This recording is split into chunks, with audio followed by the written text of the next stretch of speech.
Hi viewers, எல்லோரும் எப்படி இருக்கீங்க? நல்லா இருக்கீங்களா?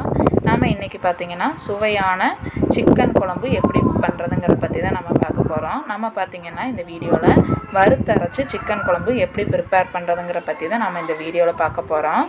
நம்ம பார்த்திங்கன்னா முந்திரி, பட்டை, கிராம்பு, ஏலக்காய், கசகசா இதெல்லாம் போட்டு வறுத்தரைச்சி இந்த குழம்பு ப்ரிப்பேர் பண்ண போகிறோம். கிராமத்து ஸ்டைலில் எப்படி இருக்குதுங்கிறத நம்ம இந்த வீடியோவில் பார்க்கலாம். அதுக்கு முன்னாடி குஜு லைஃப் ஸ்டைல் குக்கிங் சேனலை இன்னும் சப்ஸ்கிரைப் பண்ணலைன்னா சப்ஸ்கிரைப் பண்ணுங்கள். பக்கத்துலேயே இருக்கிற பெல் ஐக்கானை கிளிக் பண்ணுங்கள். வாங்க ஃப்ரெண்ட்ஸ், நம்ம எப்படி ப்ரிப்பேர் பண்ணுறதுங்கிற பார்க்கலாம். நம்ம இப்போ பார்த்திங்கன்னா ஒரு பேஸ்ட் அரைக்கிறதுக்காக வறுக்கிறதுக்காக நம்ம ஆயில் எண்ணெய் ஊற்றிருக்கோம். எண்ணெய் பார்த்திங்கன்னா நான் 2 குழிக்கரண்டி ஆட் பண்ணியிருக்கேன். இது கூட பார்த்திங்கன்னா பட்டை, கிராம்பு, ஏலக்காய் இதெல்லாம் ஆட் பண்ணுறேன். இது நல்லா பொரியட்டும். இந்த ஸ்டேஜில் பார்த்திங்கன்னா ஒரு 4-5 முந்திரி ஆட் பண்ணலாம். நல்லா பொரியுது பாருங்கள். இந்த ஸ்டேஜில் ஒரு 4-5 முந்திரி, நம்மளுக்கு எவ்வளோ திக்னஸ் வேணுமோ அந்த அளவுக்கு முந்திரி சேர்த்திக்கலாம். நான் இது கூட பார்த்திங்கன்னா ஒரு பிரிஞ்சி இலை சேர்த்துறேன். பிரிஞ்சி இலையெல்லாம் சேர்த்து வறுத்து அரைக்கும் போது குழம்பு பார்த்திங்கன்னா அவ்வளோ அல்டிமேட்டாக இருக்கும். நான் இது கூட பார்த்திங்கன்னா வரமிளகா 3 சேர்த்துருக்கேன். இது கூட பார்த்திங்கன்னா சின்ன வெங்காயம் 1 கப், அது கூடவே பார்த்திங்கன்னா ஒரு பெரிய வெங்காயம் 1 எடுத்திருக்கேன். இதெல்லாம் பார்த்திங்கன்னா நல்லா வதங்கி வரணும். நல்லா கோல்டன் ப்ரௌன் வர்ற அளவுக்கு நல்லா வறுத்து எடுத்துக்கலாம். நம்ம வறுத்து எடுத்துகிட்டு அதுக்கப்புறமா நம்ம என்னென்ன சேர்க்குறதுங்கிறத நம்ம பார்க்கலாம். நம்ம பார்த்திங்கன்னா நல்லா பொன்னிறமாக வதக்கணும். நல்லா வதங்கிருச்சு. இந்த ஸ்டேஜில் பார்த்திங்கன்னா நம்ம 1 கப்பு தேங்காய் ஆட் பண்ணலாம். பாருங்கள், நான் 1 கப் தேங்காய் ஆட் பண்ணுறேன். நீங்கள் எவ்வளோ உங்களுக்கு குவான்டிட்டி எவ்வளோ வேணுமோ அந்தளவுக்கு நம்ம செஞ்சுக்கலாம். நான் பார்த்திங்கன்னா ஒரு லிமிட்டாக ஒரு 4 பேர்த்துக்கு அளவாக செய்கிறேன். இது கூட பார்த்திங்கன்னா ஒரு 3 டீஸ்பூன் மல்லித்தூள் ஆட் பண்ணுறேன்.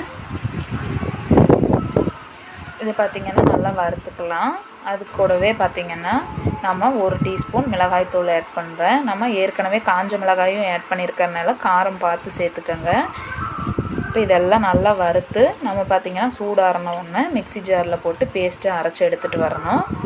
நம்ம பாருங்கள், மிக்ஸி ஜாருக்கு மாற்றிட்டேன். நான் இப்போ பேஸ்ட்டை அரைச்சி எடுத்துகிட்டு வந்துடுறேன். பாருங்கள், நம்மளுக்கு பேஸ்ட் ரெடி ஆகிடுச்சு. நம்ம இன்னி சிக்கன் குழம்பு ரெடி பண்ணிடலாம். நம்ம பார்த்திங்கன்னா ஒரு கடாய் அடுப்பில் வச்சு ஆயில் ஆட் பண்ணிக்கலாம். நான் ஆயில் பார்த்திங்கன்னா ஒரு 2 குழிக்கரண்டி ஆயில் ஆட் பண்ணுறேன்.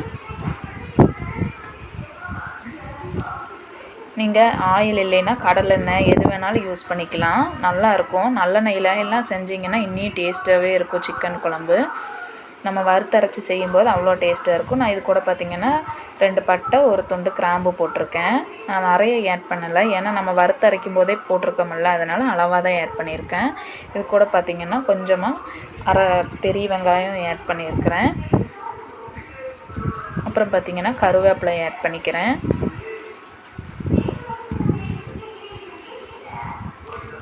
கருவேப்பிலையும் நல்லா வதங்கணும்னா பார்த்திங்கன்னா நான் ஒரு தக்காளி ஆட் பண்ணுறேன். தக்காளி புளிப்பில்லாத தக்காளியாக ஆட் பண்ணிக்கோங்க. புளிப்பு இருந்ததுன்னா பார்த்திங்கன்னா இந்த குழம்பு பார்த்திங்கன்னா புளிச்ச மாதிரி ஆயிரும். அதனால் புளிப்பில்லாத தக்காளியாக ஆட் பண்ணி செய்யும்போது பார்த்திங்கன்னா நல்லா டேஸ்ட்டாக இருக்கும். இது கூட பார்த்திங்கன்னா நம்ம இஞ்சி பூண்டு பேஸ்ட் ஆட் பண்ணுறோம். இஞ்சி பூண்டு பார்த்திங்கன்னா செப்ரேட்டாக அரைச்சி வச்சு நம்ம ஆட் பண்ணும்போது பார்த்திங்கன்னா அவ்வளோ டேஸ்ட்டாக இருக்கும். இதே நம்ம கடையில் வாங்கி ஆட் பண்ணும்போது பார்த்திங்கன்னா அதில் நிறைய கெமிக்கல் எல்லாம் இருக்கிறனால வாசம் அது ஒரு மாதிரி வாசம் அடிக்கும். நம்ம வீட்லேயே நம்ம ப்ரிப்பேர் பண்ணி சேர்க்கும்போது பார்த்திங்கன்னா நல்லா வாசம் பார்த்திங்கன்னா அவ்வளோ நல்லாயிருக்கும். நம்ம இது கூட வெட்டி வச்சுருக்கிற சிக்கன் ஆட் பண்ணிக்கலாம். நம்ம பார்த்திங்கன்னா சிக்கன் பார்த்திங்கன்னா நல்லா துண்டாக சின்னதாக வெட்டி நல்லா ஒரு 4-5 தடவை கழுவி ஆட் பண்ணுறேன். இது கூட பார்த்திங்கன்னா கொஞ்சமாக உப்பு ஆட் பண்ணிக்கலாம். உப்பு ஆட் பண்ணும்போது இந்த சிக்கன், இந்த தக்காளி, வெங்காயம் இதெல்லாமே பார்த்திங்கன்னா சீக்கிரமாக வெந்துடும். அதுக்காக தான் நான் இது கூட பார்த்திங்கன்னா 1 ஸ்பூன் மிளகாய்த்தூள் ஆட் பண்ணியிருக்கிறேன். மிளகாய்த்தூளுங்கிறது பார்த்திங்கன்னா நான் வீட்லேயே பார்த்திங்கன்னா இந்த குழம்புக்கெல்லாம் போடுறதுன்னு ஒரு மிளகாய்த்தூள் ரெடி பண்ணி வச்சுருக்கிறேன். அதை தான் போட்டிருக்கேன். நம்ம இப்போ அரைச்சி வச்சுருக்கிற பேஸ்ட்டும் பார்த்திங்கன்னா நம்ம எடுத்து இதில் ஊற்றி நல்லா அந்த பச்சை வாசம் போகிற அளவுக்கு வதக்கி நம்ம தண்ணி ஆட் பண்ணிக்கலாம். நான் பார்த்திங்கன்னா இந்த குழம்புக்குன்னு பார்த்திங்கன்னா சீரகம், பட்டை, கிராம்பு இதெல்லாம் ஆட் பண்ணி ஒரு பவுடர் பொடிச்சு வச்சுருக்கிறேன். அந்த பவுடர் பார்த்திங்கன்னா எல்லா குழம்புக்குமே ஆட் பண்ணலாம். நல்லா டேஸ்ட்டாக இருக்கும். அதே மாதிரி பார்த்திங்கன்னா இந்த சிக்கன் குழம்புக்கும் அவ்வளோ டேஸ்ட்டாக இருக்கும். இந்த நான்வெஜ் குழம்புக்கு மெயினாக பார்த்திங்கன்னா அவ்வளோ நல்லாயிருக்கும். நான் அந்த பவுடர் தான் ஆட் பண்ணிக்குவேன். பாருங்கள் எல்லாம் கலந்து வச்சாச்சு. நம்ம இனி பார்த்திங்கன்னா நல்லா கொதி வந்தால் நம்மளுக்கு சுவையான அரைச்சி விட்ட கோழி குழம்பு ரெடி ஆயிரும். பாருங்கள் எவ்வளோ நல்லா கொதிச்சு வருதுன்னு. இப்போ பார்த்திங்கன்னா நம்மளுக்கு அவ்வளோ டேஸ்ட்டாக இருக்கும். வெள்ளை சாப்பாட்டுக்கு சுடு சாப்பாட்லாம் போட்டு சாப்பிட்டிங்கன்னா அவ்வளோ டேஸ்ட்டாக இருக்கும். இட்லி தோசைக்கெல்லாம் அருமையாக இருக்கும். நீங்களும் உங்கள் வீட்டில் ப்ரிப்பேர் பண்ணி பார்த்து எப்படி வந்ததுங்கிறத கமெண்ட் பாக்ஸில் கமெண்ட் பண்ணுங்கள் ஃப்ரெண்ட்ஸ்.